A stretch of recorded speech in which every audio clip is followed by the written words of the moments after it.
ಬಾಲತ್ರಿಪುರ ಸುಂದರಿಯ ಶಕ್ತಿಯ ಸ್ವರೂಪವನ್ನು ಗುರುತಿಸುವುದು ಒಂದು ಹಂತವಾದರೆ, ಆ ಶಕ್ತಿಯೊಂದಿಗೆ ಅನುಸಂಧಾನ ಆಗುವುದೇ ನಿಜವಾದ ಭಕ್ತಿ. ಅದನ್ನೇ ಸ್ವರೂಪಾನುಸಂಧಾನಂ ಭಕ್ತಿರಿತ್ಯ ಭಿಧೀಯತೆ ಎಂದು ಮಹಾತ್ಮರು ಹೇಳಿದ್ದಾರೆ. ಅಂದರೆ ನಮ್ಮ ಕಣ್ಣಿನ ಮುಂದೆ ಇರುವ ಸ್ವರೂಪ ನಾನೇ ಎಂದು ತಿಳಿದುಕೊಳ್ಳುವುದು. ಸ್ವರೂಪ ಎಂದುಕೊಳ್ಳುವ ಗುಣಗಳನ್ನು, ಆಚಾರ ಸಾಧನೆಯನ್ನು ತಿಳಿದು ಪಾಲಿಸಿದರೆ ನಾವು ಅದೇ ಆಗುತ್ತೇವೆ. ಬಾಲತ್ರಿಪುರ ಸುಂದರಿ ಎಂದರೆ 3 ಪುರಗಳಲ್ಲಿ ಚಲಿಸುವವಳು. ಈ ಹಿಂದೆ ನಾನು ಯೂಟ್ಯೂಬ್ ಶಾರ್ಟ್ಸ್ನಲ್ಲಿ ಇದರ ಬಗ್ಗೆ ತಿಳಿಸ್ಕೊಟ್ಟಿದ್ದೀನಿ ಮಾಸ್ಟರ್ಸ್, ಪತ್ರಿ ಸರ್ ತಿಳಿಸಿರುವಂಥ ವಿಷಯವನ್ನು. ಇಲ್ಲಿ ಸುಂದರಿ ಎಂದರೆ ಶರೀರವಲ್ಲ, ಅದು ಹೆಣ್ಣು ಅಲ್ಲ, ಗಂಡು ಅಲ್ಲ, ಆತ್ಮ. 3 ಪುರಗಳಲ್ಲಿ ನಿರಂತರವಾಗಿ ಚಲಿಸುವವರ ಹೆಸರೇ ತ್ರಿಪುರ ಸುಂದರಿ. 3 ಪುರಗಳಲ್ಲಿ ಸಂಚರಿಸುವ ಸುಂದರಿ. 3 ಬೀದಿಗಳಲ್ಲಿ ತಿರುಗಿದರೆ ತಿರುಗುವ ಸುಂದರಿ.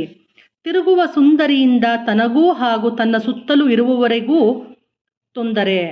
ನಾವು ಇಲ್ಲಿ ಇರುವುದು ಧ್ಯಾನ ಸಾಧನೆಯಲ್ಲಿ ಚಿತ್ತವೃತ್ತಿ ನಿರೋಧದಿಂದ ವಿಶ್ವಶಕ್ತಿಯನ್ನು ಆವಾಹನೆಯಿಂದ ನಾಡಿಮಂಡಲ ಶುದ್ಧಿಯ ಮುಖಾಂತರ, ಕ್ರಿಯೆಗಳ ಮುಖಾಂತರ ಸೂಕ್ಷ್ಮ ಶರೀರಯಾನ ನಡೆಸಬೇಕು. ಆದುದರಿಂದ ಈ 9 ದಿನಗಳಲ್ಲಿ ಆಹಾರ, ಉಪವಾಸ, ಆಚಾರಗಳಿಗೆ ಕಠೋರವಾದ ಪದ್ಧತಿಗಳನ್ನು ಪಾಲಿಸ್ತಾರೆ.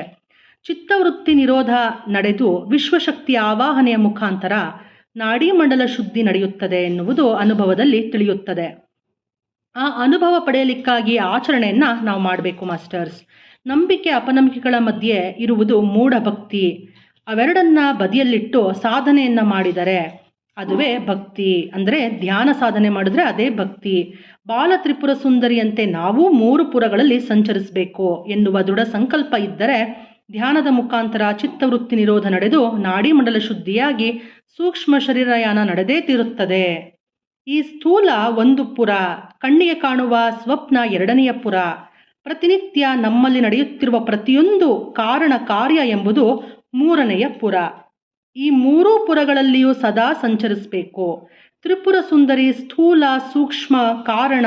ನಮ್ಮ ಜೀವನದಲ್ಲಿ ಏನು ನಡೆಯುತ್ತಿದೆ, ನಡೆಯುತ್ತಿರುವ ಘಟನೆಗಳನ್ನು ನಾವು ತಡೆಯಲಾರದೇ ಇದ್ದರೆ ನಮಗೆ ದುಃಖ ಉಂಟಾಗುತ್ತದೆ.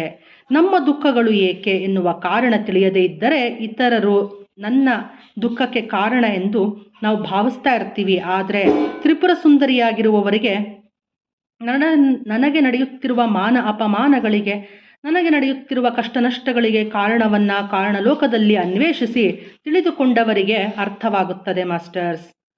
ಅವರೇ ಬಾಲತ್ರಿಪುರ ಸುಂದರಿ. ಧ್ಯಾನ ಸಾಧನೆಯಲ್ಲಿ ಮೌನವಾಗಿ ಇರಬೇಕು.